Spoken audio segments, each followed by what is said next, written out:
अस्सलाम वालेकुम students, my name is Mohammad Zuhaib और आप देख रहे हैं हमारा यूट्यूब चैनल जीएस मैथ। अगर हमारी वीडियो आपको अच्छी लगे तो लाइक करें, चैनल को सब्सक्राइब कर दें, बेल आइकन के बटन को प्रेस कर दें ताकि आने वाली वीडियो का नोटिफिकेशन आपके पास आता रहे। क्लास 9th की मैथ स्टार्ट की हुई है जिसमें हम एक्सरसाइज 3.4 का क्वेश्चन नंबर 1 कर रहे हैं। क्वेश्चन नंबर 1 के कुछ पार्ट्स हैं 7 से 8, जिसमें से मैंने 3 कवर करवा दिए हैं, 1-2 और कवर करवाऊंगा, 1-2 जैसे ही है वो आपने खुद करने हैं।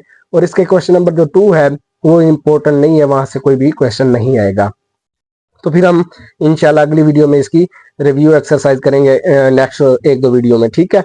तो आज हमने इसका क्वेश्चन नंबर 1 का पार्ट नंबर 4 करना है, जिसमें मैंने ये आपको बताया था कि एक ऐसे क्वेश्चन 1-2 हैं जिसमें आपके पास एंड पे जो आंसर आएगा ना, एंटी लॉग लेने से पहले वहां पर वो माइनस का आ रहा होगा, तो उसको पॉजिटिव बनाना होगा। तो आज हम वैसा ही क्वेश्चन करेंगे। तो स्टार्ट करते हैं। यहां तक तो स्टेप कोई डिफिकल्ट नहीं है, ये आप बार बार पढ़ चुके हैं। क्या करते हैं भाई, सबसे पहले लेट कर लेते हैं। जो आपको रकम दी हुई है उसको किसके बराबर कर लेना है, वाई के बराबर कर लें, एक्स के बराबर कर लें, जी के बराबर कर लें, आपकी मर्जी, आप जिसके मर्जी से इसको लेट कर सकते हैं, ठीक है। उसके बाद नंबर 2 स्टेप पे क्या लेना है, दोनों तरफ से लॉग ले लेना है। लॉग ले लिया, ठीक है। अब मैंने लॉग ले लिया, उसके बाद ये मेरे पास वैल्यू बन गई।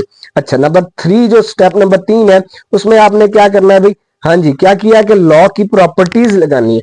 प्रॉपर्टीज मैंने एक्सप्लेन की हुई है, उसके अलावा मैं शॉर्ट वीडियो भी बना देता हूँ उसमें 1-2, ठीक है। इसके अलावा पीछे हमने बहुत ही डीपली इनको स्टडी किया हुआ है, मैंने एक बार इसका ओवरव्यू भी आपको करवा दिया है। तो देखें, अब मैंने वही प्रॉपर्टी लगाई। अब देखें ये दो हैं आपस में क्या हो रही है, ये मल्टीप्लाई हो रही है। ऊपर वाली दोनों क्या हो रही है, मल्टीप्लाई हो रही है। तो लॉग ए क्रॉस बी बन रहा है, यानी अगर दो चीजें आपस में मल्टीप्लाई हो रही हो तो उसमें क्या होता है, आप लॉग ए लिखते हो प्लस लॉग बी लिख देते हो, ठीक है। ये मैंने वही काम किया। अब नीचे वाली भी है तो मल्टीप्लाई, लेकिन डिवीजन के बाद आ रहा है। अब डिवीजन की जब बात हुई है तो वो अब माइनस में शिफ्ट हो गई, ये चीज बस, इसमें और कोई भी नहीं है। अब फिर हमारा वही काम होता है कि हमने क्या फाइंड करना होता है, कैरेक्टरिस्टिक यानी खासा और मेंटीसा फाइंड करना होता है, और उसकी वैल्यू टेबल्स में से देखनी होती है। कोई भी मुश्किल वैल्यू नहीं है इसमें से जो इतनी आपको मुश्किल लगे कि यार हाँ अभी हम टेबल में किस तरह से देखें। अब सबसे पहले देखें, इसका हम क्या फाइंड करते हैं, इसका खासा फाइंड कर लेते हैं, यानी कैरेक्टरिस्टिक फाइंड कर लेते हैं। तो प्लेस मार्क लगाना है, फर्स्ट नॉन जीरो के बाद क्या लगाते होते हैं, प्लेस मार्क लगाते हैं। अब ये है प्लेस मार्क, अब यहां पे आएगा प्लेस मार्क। अब प्लेस मार्क और पॉइंट के दरमियान कोई भी हिंसा नहीं है। जब प्लेस मार्क और पॉइंट के दरमियान कोई हिंसा नहीं है तो फिर वो क्या होगा, आपका कैरेक्टरिस्टिक यानी खासा क्या आ जाएगा, जीरो आ जाएगा। क्या आ जाएगा, जीरो आ जाएगा। ठीक हो गया भाई। अब देखें ये आपके पास पेयर बन जाएगा 12-3, ये मैंने इधर लिखा हुआ है, ये देखें क्या बन गया, 12-3, यानी 12 बना है उसको आपने 3 में देखना है। तो 3 में देखने से आपका आंसर ये आएगा। टेबल पे आप जाके दे सकते हैं, मैंने आपको तरीका बताया कि किस तरह से देखना है। इसमें कोई ऐसा नहीं है कि हर बार तरीका चेंज हो, नहीं यार, आपको एक बार बता दिया है, वही तरीका बार बार इस्तेमाल करना है। कि अगर आपके पास देखें, अब यहाँ पर 4 वैल्यू मैक्सिमाइज, आपके पास 4 वैल्यू होंगी, 3 है तो कोई इशू नहीं। अगर 4 होगी तो आपने पेयर बना के उसको देखना है, उसके आगे फिर मेन डिफरेंस देखना है। अगर एक वैल्यू होगी, जैसे यहाँ पर एक वैल्यू है उसके बाद कोई भी नहीं है तो उसको जीरो में देख लेना है बस। इसके अलावा इसमें आप मीन डिफरेंस नहीं देख सकते, मीन डिफरेंस का टेबल 1 से स्टार्ट होता है, इसलिए हम मीन डिफरेंस में इसका नहीं जा सकते, ठीक है। अब इसका भी मीन डिफरेंस, अब जीरो वैसे यहाँ पर है कोई चीज नहीं, तो जीरो है तो जीरो से मीन डिफरेंस स्टार्ट ही नहीं होता, मीन डिफरेंस स्टार्ट होता है 1 से। तो जब मैंने 12 को 3 में देखा तो मेरा आंसर क्या आया, 0899। क्या आया आंसर। अब ये तो कैरेक्टरिस्टिक है इसलिए ये जीरो के बाद पॉइंट लगाऊंगा। मेंटीसा इसका क्या आया, 0899 आ गया। ठीक हो गया अभी। अब ये प्लस है, प्लस लगा दें, प्लस आ गया। ओके, अब देखें, अब इसका हम क्या करेंगे, कैरेक्टरिस्टिक फाइंड करेंगे यानी खासा फाइंड करेंगे। तो प्लेस मार्क कहां लगेगा, फर्स्ट नॉन जीरो के बाद। अब ये जीरो है, ये पॉइंट है, ये क्या है, ये पॉइंट है। तो यहां पर मेरा क्या लगेगा, प्लेस मार्क लगेगा। प्लेस मार्क और पॉइंट के दरमियान एक हिस्सा है तो इसका खासा क्या आएगा, 1 आएगा। लेकिन क्या आएगा, माइनस का 1 आएगा। भाई माइनस का क्यों आएगा, माइनस का इसलिए आएगा क्योंकि पॉइंट लेफ्ट पे है, प्लेस मार्क आपका क्या है, राइट पे है। पॉइंट लेफ्ट पे हो, प्लेस मार्क राइट पे हो तो माइनस का होता है। प्लेस मार्क लेफ्ट पे हो, पॉइंट राइट पे हो तो फिर क्या होता है, प्लस का होता है। ये चीजें बार बार मैं पीछे भी बता चुका हूं। अच्छा जी, अब ये आपके पास पेयर क्या बन रहा है, 6975। ये देखें 6975। अब मैंने 69 को एक पेयर बनाया, उसको मैंने 7 में देखा तो आंसर आया 8432। उसके बाद उसका मीन डिफरेंस देखा, टेबल में से ही देखना है ये सारा काम।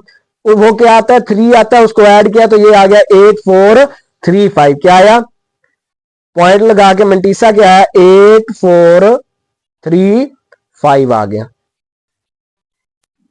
अच्छा जी, अब यहां पर देखें, अब माइनस है तो माइनस लगा दें, माइनस लगा दिया।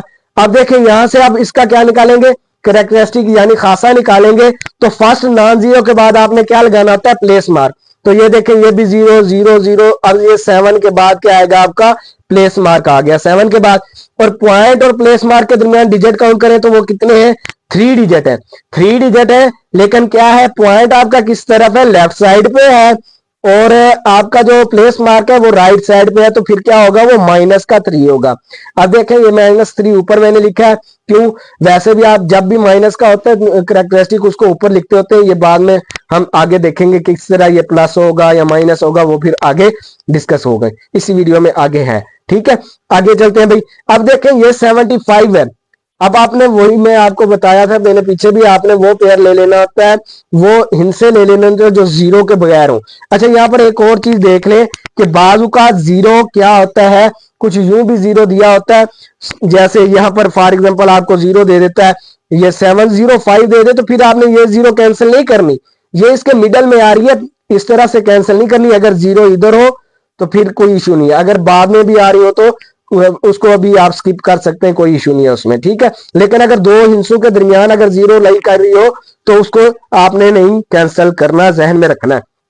अब क्या पेयर बनेगा आपका, 75 बनेगा। 75 के आगे कोई हिस्सा नहीं है, कोई हिस्सा नहीं है तो मतलब जीरो है। तो 75 को हमने जाके जीरो में देखना है, कौन से टेबल से, टेबल ऑफ लॉगरिथम में देखना है। कौन से टेबल में, टेबल ऑफ लॉगरिथम में। अब बार बार वो वैल्यू देखनी पड़ती थी, वीडियो लेंथी हो जाती थी, तो मैंने ये पहले से वैल्यू देखी है, देख के ये लिखी हुई है। ठीक है, 75 को जब मैंने देखा जीरो में तो मेरे पास आंसर आता है 8751। क्या आता है, 8751। तो इसका क्या आ जाएगा, 0.8751 आ जाएगा। ओके, अब ये माइनस है, माइनस लगा दें। ओके, अब देखें यहां से इंपॉर्टेंट बात है कि यार यहां पे फर्स्ट नॉन जीरो क्या है, 1 है। 1 के बाद मैंने क्या लगा दिया, प्लेस मार्क लगा दिया। अब पॉइंट कहीं भी नजर नहीं आ रहा, तो पॉइंट कहीं भी नजर नहीं आ रहा तो आप प्लेस मार्क के बाद डिजिट काउंट कर लेंगे, डिजिट आपके कितने हैं, 1 2 3। तो 3 डिजिट है, तो ये क्या आया, इसका कैरेक्टरिस्टिक यानी खासा इसका क्या आ गया, 3 आ गया। लेकिन पॉजिटिव का आया क्योंकि पॉइंट है ही नहीं, तो जब पॉइंट ही नहीं है तो ये रोला ही नहीं है कि यार कौन सी तरफ से जाना है या किस तरफ से हमारा नेगेटिव होगा, किस तरफ से पॉजिटिव होगा। तो ये जब पॉइंट ही नहीं है तो ये फिर आपका क्या होगा, पॉजिटिव का होगा। तो ये प्लस का 3 आपका क्या आ गया, कैरेक्टरिस्टिक आ गया। अच्छा जी, अब यहां पर देखें 12 को आपने 7 में देखा तो वो आता है 1038। ठीक है, उसमें +27 आपने मेन डिफरेंस 8 में देखा तो वो आता है 27, ऐड किया तो वो आता है 1065। अच्छा, यहां पर थोड़ा सा एक और, यहां पर थोड़ी सी चीज चेंज हुई है, वो भी मैं आपको टेबल से बताता हूं किस तरह, ये मैं लिख लूं। अच्छा, ये देखें, ये आपके पास क्या आ गया, ये 12 7 8 को जब आपने देखा तो आंसर ये आता है। अब यहां पर मसला क्या है कि ये जो टेबल का स्टार्ट होता है ना, टेबल का start, table of anti logarithm देखें तो इसके जो स्टार्ट में वैल्यूज है ना, ये जो वैल्यूज है, कुछ वैल्यूज ऊपर दी हुई है, कुछ नीचे दी हुई है। ये 10 से लेके 14 तक, सॉरी 10 से लेके ये आपका 20 तक ऐसे ही है। ठीक है, 19 तक। तो देखें 20 से पहले पहले कुछ वैल्यू ऊपर दी हुई है, कुछ नीचे दी हुई है। इसी तरह इनका जो मीन डिफरेंस है वो ऊपर से भी दिया हुआ है, नीचे से भी दिया हुआ है, यानी ऊपर भी एक लाइन दी हुई है, नीचे वाली भी लाइन दी हुई है। तो ध्यान रखना है, जब आप का इधर से नीचे वाली वैल्यू चल रही होगी तो आपने इधर से भी नीचे वाली ही वैल्यू देखनी है, ये ध्यान में रखना है। ठीक है, अब देखें हमने 12 को देखा था किसमें, 7 में, तो ये आंसर आता था 1038 आया था। ठीक है, उसमें प्लस मैंने क्या किया, 27 किया।